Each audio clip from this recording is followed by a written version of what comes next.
Well, from the very start, nearly 65 years ago, Church World Services had really two big priorities.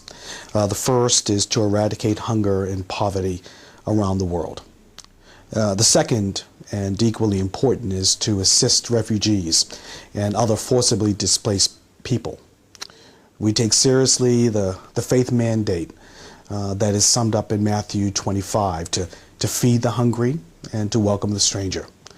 Unfortunately, we live in the midst of a world where millions of people are on the move, some by choice, some under duress, but most out of dire life and death circumstances. Many perceive the United States as the best or perhaps the only choice available to them. And I think basically they want to make a better life for themselves and for their families, as have millions of immigrants to our shores from past eras. But for many, our country's broken immigration system forces them to choose between feeding their children and crossing a border illegally. And this is despite the fact that U.S. agriculture and even industry need their labor. The current immigration process doesn't have enough visas for them. Visa backlogs also separate family members, forcing many to wait decades to be reunited.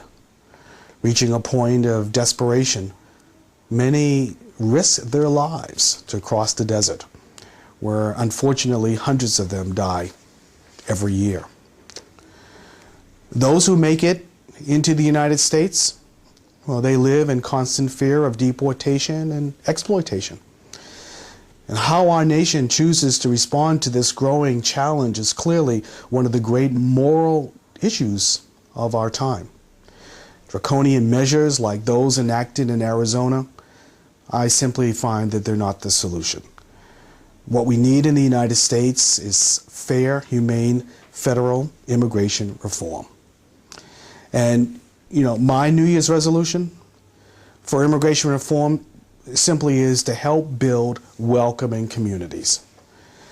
Personally, I'm going to call my senators and U.S. representatives and urge them to enact the DREAM Act, the Reuniting Families Act, and other reforms to improve conditions in immigration detention facilities, treat all workers with dignity and respect, and provide a pathway to legal status for undocumented immigrants. In my view, Congress also needs to address the root causes of migration, such as trade policies, development initiatives, and international relationships that create hunger and poverty, causing individuals and families the need to migrate. Jesus said that whatever we do for others, we also do for Him. So how can we continue to ignore the effects our laws have on our neighbors?